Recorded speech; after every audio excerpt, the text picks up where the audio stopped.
Henry VI was the King of England who reigned twice after he was deposed by Edward IV during the Wars of the Roses.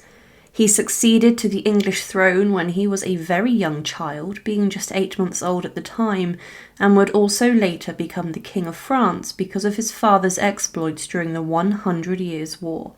He was the only English monarch to be crowned as the King of France too, but wearing 2 crowns became very heavy for the king, who when he became of age was not the greatest ruler.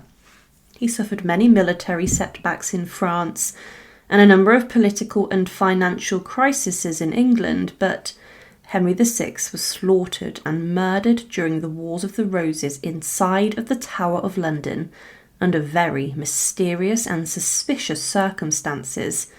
He was a shy and timid man who was also averse to warfare and violence, but Henry was locked up inside of the fortress and he served as too much of a threat for Edward IV to have alive.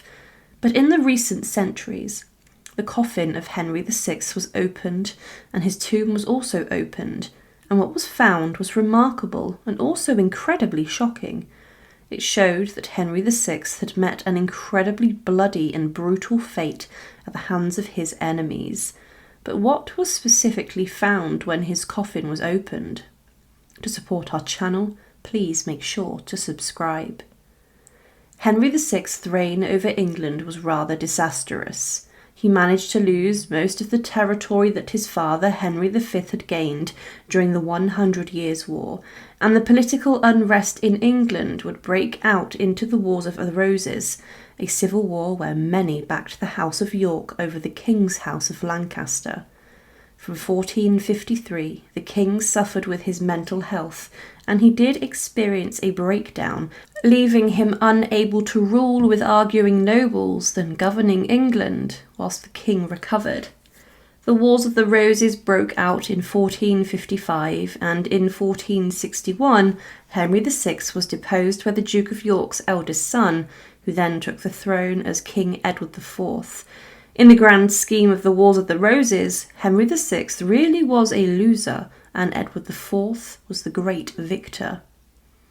Henry VI was, after being deposed, later captured in 1465, and he was imprisoned inside of the Tower of London for the first time. He was briefly held in good conditions, but Henry would later be restored to the throne by Richard Neville, the Earl of Warwick, who was also known as the Kingmaker. This restoration, known as the Redemption, was the first in English history, a king being deposed and then coming back to the throne. It lasted less than 6 months, however, as the Earl of Warwick then declared war on Burgundy, and Edward IV was helped with trying to win the throne back. Warwick was killed at the Battle of Barnet, and following the decisive Yorkist victory at the Battle of Tewkesbury on the 4th of May 1471, Henry VI's son was killed, and Henry would then be deposed again, and he was then locked inside of the Tower of London. He was held as a prisoner of Edward IV, and the king would order his rival to be dealt with once and for all.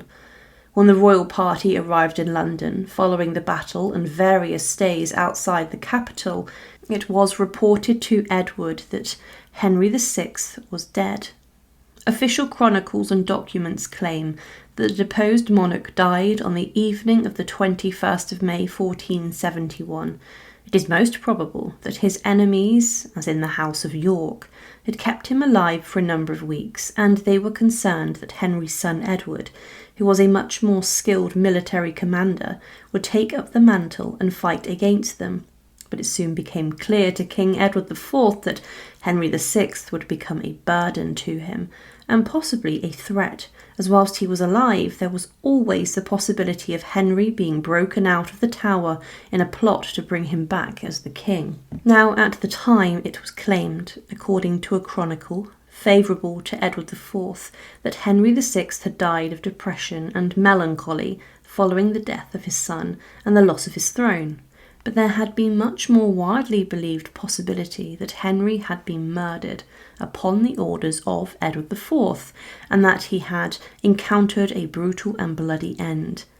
The Tudor chronicler Sir Thomas More documented in his History of Richard III that Richard, who was the Duke of Gloucester at the time, murdered Henry, who was inside of the tower. It was claimed that he was praying inside of the Wakefield Tower in a small chapel when he was attacked from behind and was slaughtered in a brutal and barbaric attack. There is doubt about this due to the fact that Wakefield Tower was being used for storage at the time, and it was not necessarily a royal apartment or a prison. He was locked up within the tower, but the rumours about the fate of Henry VI were later confirmed centuries after his death. Following his death, the body of Henry VI was buried inside of the Chertsey Abbey. The body had been paraded in an open coffin and carried through London to Old St Paul's Cathedral, where it was displayed for several days so that people could see that the former king was really dead. Henry's coffin was taken to the Blackfriars Monastery, where the funeral then took place. The coffin was then loaded onto a barge and was taken 15 miles up the River Thames for burial inside of the Lady Chapel at Chertsey Abbey. But then the burial place became a site of pilgrimage, and many would flock there, and it was claimed that miracles took place around the tomb of the former king. Richard III, because of this, had the body exhumed on the 12th of August 1495, and it was claimed that the body was perfectly preserved, and it was then taken to St George's Chapel in Windsor, where it was interred just southwest of the altar on the opposite side of Henry's enemy, Edward IV. The tomb was initially a low table tomb with a recumbent figure of the king in his armour, but then before 1492 there was an appeal to the Pope to possibly canonise Henry VI as a saint. Later, King Henry VII, the first Tudor king, would create the Lady Chapel in Westminster Abbey, and he wanted to bury Henry VI there. There was authorisation made to exhume the body of the king in 1504, ready to be interred in Westminster Abbey, but this never took place, and he was left inside of his initial tomb inside of St George's Chapel. Nothing occurred regarding this canonisation too, and he was not made a saint. For some reason, the vault of King Henry VI was moved in 1786 and relocated, but it was not opened, and the coffin was not opened. A small slab was left marking the site. However, in January of 1910, the brick vault which held the former king's body was opened, and inside of this there was a small lead chest which was found in a significant amount of litter and waste, including the iron straps from the rotten wooden coffin that had measured roughly 2 metres long and 1 metre wide. The chest and coffin were then investigated on the 5th of November 1910, and it was stated that it was found to contain a decayed wooden box, which was then collected and gathered, and the bones of King Henry VI were there. The bones were in no order at all, and the skull was found to have been broken in places, and the right arm was also missing. However, upon further analysis of the skull, remarkable things were discovered and found alluding to the fate and death of Henry VI. On the king's skull, there was some brown hair which was still attached to it almost 500 years after his death, but part of the hair had much darker than others, and it contained, matted within the hair, blood, meaning that following his death, Henry VI's head and hair had not been washed during the embalming process. The fact that blood was still in the king's hair showed the nature of his death, and that it was brutal and horrific, and that he was most probably murdered whilst he was imprisoned inside the Tower of London. It's determined from examining his remains that he was either struck with a heavy object or weapon, or that he had been stabbed, being struck in the head with something such as a sword.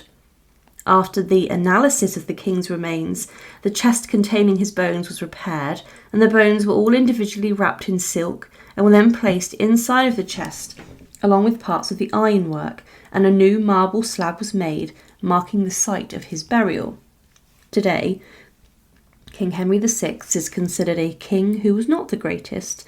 Neither was he prepared for kingship, as he was just 8 months old when he became the ruler of England. He is remembered as also a king of France, and the biggest loser of the Wars of the Roses. He was someone who achieved little, and he helped to plunge his nation into civil war, and his mental fragility did little to establish England as a strong nation being ruled over by a dominant ruler. Inside the Tower of London, Henry VI was slain and murdered, probably upon the orders of his enemies, but his coffin was opened 500 years after his brutal death, telling the true story of his fate. Thank you for watching, and to support our channel, please make sure to subscribe. And again, thank you so much for watching.